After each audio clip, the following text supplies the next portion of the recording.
사실 저희 기관이 인지도가 많이 떨어지는 편이라서 저희도 설명해달라고 하면 되게 난해하기는 한데, 대한민국에서 요구하는 이제 어떻게 풀어나가야 할지 모르는 일들을 가장 성실하게 최전방에서 수행하는 기관이라고 보시면 될 것 같아요.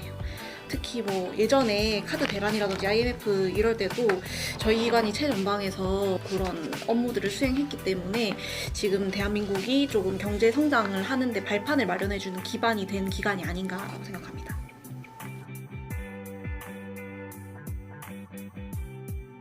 사실 저희 기관의 제일 큰 장점이자 단점이 여러 가지 업무를 볼 수 있다는 건데요. 다른 기관에서는 특정 업무가 있으면은 그 업무와 관련되어 있는 부분들만, 뭐 예를 들어서 뭐 서민금융진흥원은 서민금융에 관련한 업무만 하시고, 신용회복위원회라든지 이런 데도 관련한 업무만 하시고, 에너지 공기업이라든지 이런 다른 공기업들은 그거에 맞는 일만 하세요. 근데 저희는 채권이면 채권, 국유재산이면 국유재산, 기업이면 기업, 워낙 여러 가지 분야를 다루다 보니까 여러 가지 방면에서 전문가들이 많이 있다는 것도 장점이고요. 그리고 계속해서 저희가 다른 업무들을 새롭게 수행하다 보니 이 자기 개발을 계속 꾸준히 해야 돼요. 그러니까 새로운 업무에 배치받으면 새로운 걸 다시 처음부터 배워야 되는 그런 일들이 있기 때문에 직원들 인재 개발이나 자기 개발 측면에서도 좀 장점이 아닌가라고 생각합니다. 뭐 단점이라고 생각하시는 분들도 있어요, 근데 사실.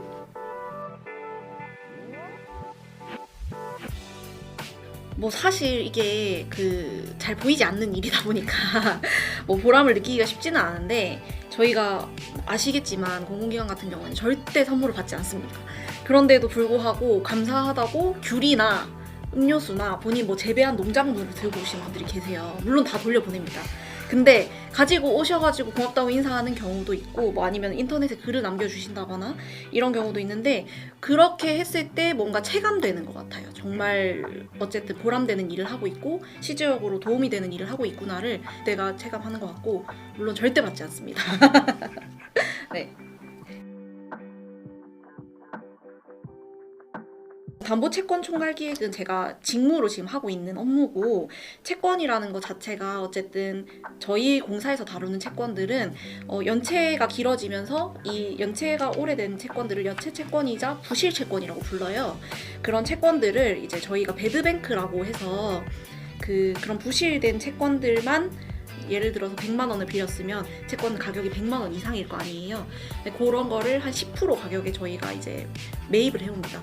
그런 상태에서 저희가 이제 이분들이 100만 원을 빌렸으니까 요거를 이제 어느 정도 감면을 해서 요 정도 빌리셨는데 이 정도 금액에 저희가 뭐 선생님께 채무 조정을 해드리겠다, 대신 이제 요런 프로그램을 수행하시면 재기 지원까지, 뭐 취업 지원까지 요런 식으로 해서 요분들이 어쨌든 정상 경제 활동으로 복귀할 수 있도록 도와주는 거를 저희 채권 관리라고 하거든요.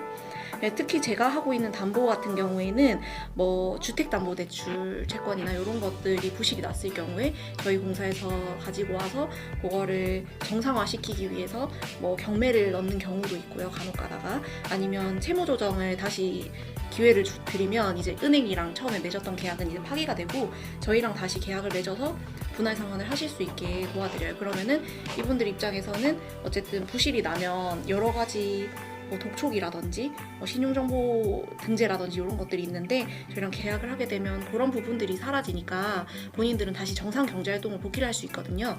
그런 부분을 저희가 도와드리고 있고, 가장 큰 저희가 1번으로 생각하는 게 이분들이 정상 경제활동으로 복귀하고 채무조정 지원해가지고 재기를 하시는 거. 그게 1번 목표예요. 일반 국민들을 대상으로 그런 역할을 하고 있다고 보시면 될 것 같아요. 뭐 일단 장점은 1번은 사실 보람이 맞아요. 가장 큰 건 보람이고, 그리고 한 가지 더 있다면, 이거는 뭐 장점으로 딱 이거 무조건 장점 이렇게 말하기는 좀 어렵지만, 어쨌든 뭐 여러 가지 부동산이라든지 전세 사기라든지 이런 거에 대해서 저희가 어쨌든 알고 있으니까 조금은 더 이제 대비를 할 수 있다. 등기를 볼 줄 알고 하니까 뭐 그런 것들, 생활의 지혜를 얻을 수 있다. 그런 것들이 장점인 것 같고요. 뭐 업무를 수행할 때 어려운 점이 있다면 가장 큰 부분은 일단 법률적인 지식이 좀 많이 필요한 부분이 좀 많아요, 저희가. 왜냐하면 어쨌든 경매를 진행하게 돼도 다 법률적인 부분이고, 채권을 관리한다고 해도 다 뭐 채무자 보호 법률이라든지 이런 것들 다 알아야 되고, 민법도 다 알아야 되고, 그래서 법률적인 부분에 대한 판단이 조금 어려워요. 그래서 그런 거는 저희가 사내 변호사가 있기 때문에 그런 제도들을 조금 활용해가지고 하고 있는데, 어쨌든 그렇게 되면은 일이 조금 지연이 되니까 그런 부분이 조금 힘들지 않나라고 생각합니다.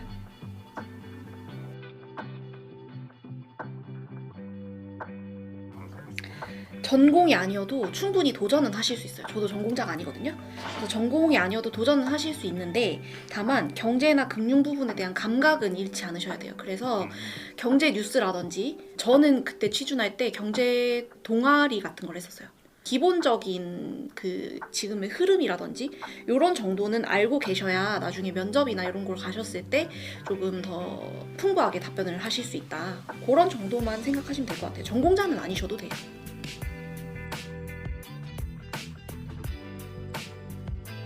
사실 저희 그 모든 공공기관이나 회사나 다 마찬가지겠지만 성실하고 책임감 있는 직원을 가장 선호합니다. 근데 제가 생각했을 때 면접이라든지 자기소개서라든지 해서 눈에 띄는 학생들은 좀 함께 일하고 싶은 이미지를 주는 학생들이 많아요. 이제 뭐 자소서라든지 면접을 봤을 때 이 사람은 본인이 더 이렇게 나서서 열심히 할 것 같다는 열의를 보여주는 사람들이 있어요.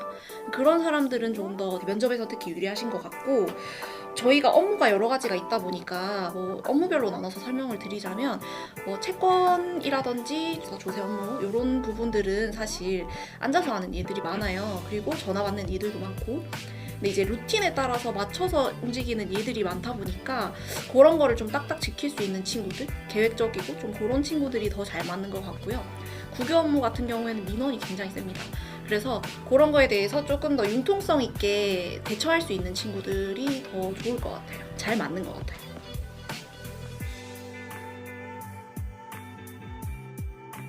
대학생 때는 보통은 인턴을 많이 하시더라고요. 휴학을 하시고. 근데 인턴은 한 번만 하시는 게 좋아요. 왜냐하면 인턴을 쇼핑하듯이 계속 하시는 분들이 있더라고요. 근데 그분들은 계속 인턴만 하게 돼요. 결국에서는 기업에서는 원하는 것들은 뭐 인턴 경험도 물론 중요하지만, 그거는 사실 전공 시험이 있기 때문에 시험을 통과하고 나서 그 뒤에 인턴 경험이 쓰이는 거거든요. 근데 인턴 경험은 1년 있으면 되지, 여러 가지 인턴 경험을 하게 되면 면접 보는 사람들, 심사위원들 입장에서는 얘는 이렇게 인턴 많이 하고 왜 우리 회사를 골랐지?에 대한 집중 질문이 들어가게 돼요. 그럼 오히려 불리한 경우가 생기기도 하더라고요. 왜 이렇게 많은 회사에서 일을 했는데 우리 회사일까? 이 회사에서는 어땠나? 뭐 이런 다른 회사에서 평판은 어땠을까? 이런 것까지 생각을 하시는 경우가 있으니까 한 군데에서만 인턴을 하시고 이 회사를 선택한 이유라든지 이런 것들을 좀 풍부하게 준비하시면 좀 승산이 있지 않을까 생각합니다.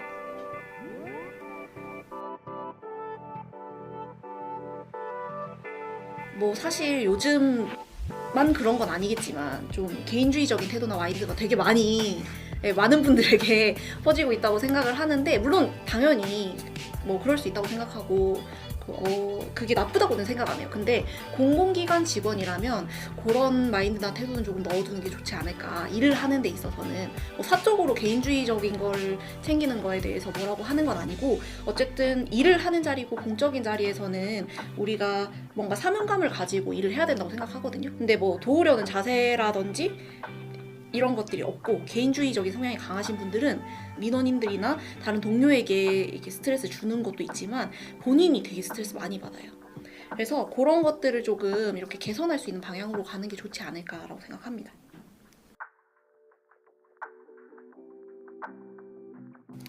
결국에는 누가 더 성실하게 선택과 집중을 하느냐의 차이더라고요. 들어가 보니까.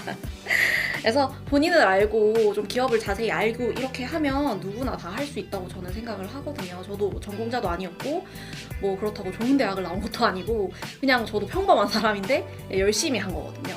그러니까 그 대신 선택과 집중을 해서 저는 저희 회사만 생각을 하고 공부를 해서 온 케이스이기 때문에 좀 특이 케이스이긴 한데 어찌됐든 뭔가 준비를 하실 때는 시작하기 전에 선택과 집중을 좀 정하고 결정을 하고 어느 정도 방향을 그 이후에 좀 열심히 하시면 누구나 좋은 결과를 받을 수 있지 않으실까 생각합니다. 네, 응원합니다 항상. 저는 특이 케이스라서 제가 말씀드릴 수 있는 부분인데 제가 입사를 3번을 했어요. 그래서 사무원 입사를 하고 그 이후에 인턴을 하고 그 이후에 공채 입사를 한 케이스거든요. 그래서 이 회사에 이제 제일 처음에 사무원으로 알바를 시작했는데 회사가 너무 분위기가 좋은 거예요. 아, 이런 회사면 평생을 다녀도 지겹지 않겠다라는 생각을 했어요. 그래서 처음에 그때 이제 생각을 했고 그 이후에 이제 공채 도전을 했다가 탈락해서 이제 인턴으로 다시 들어왔는데 그 생각이 크게 변하지 않더라고요. 그래서 이제 공채를 다시 도전해서 바로 이제 들어오게 된 거거든요. 그래서 저는 뭐 아까 인턴 경험은 한 번만 하시라고 말씀드렸는데 여러 가지 인턴 경험을 하시는 거를 이해는 해요. 그 기업의 분위기를 느껴보고 싶으니까 이해는 하는데 좀 어쨌든 저는 그래도 한 군데만 파서 성공한 케이스이기 때문에 제가 처음에 선택과 집중을 말씀드렸듯이 좀 잘 맞을 것 같은 데를 한 군데 선택해서 인턴부터 하셔가지고 그렇게 좀 파고 들어가는 게 좀 더 승산 있고 더 좋지 않나라고 생각해요, 저는. 근데 뭐 해서 안 되는 거 없다고 생각하기 때문에 뭐든지. 그래서 뭐 열심히 다 하시면 좋은 결과가 있으시지 않으실까 생각합니다.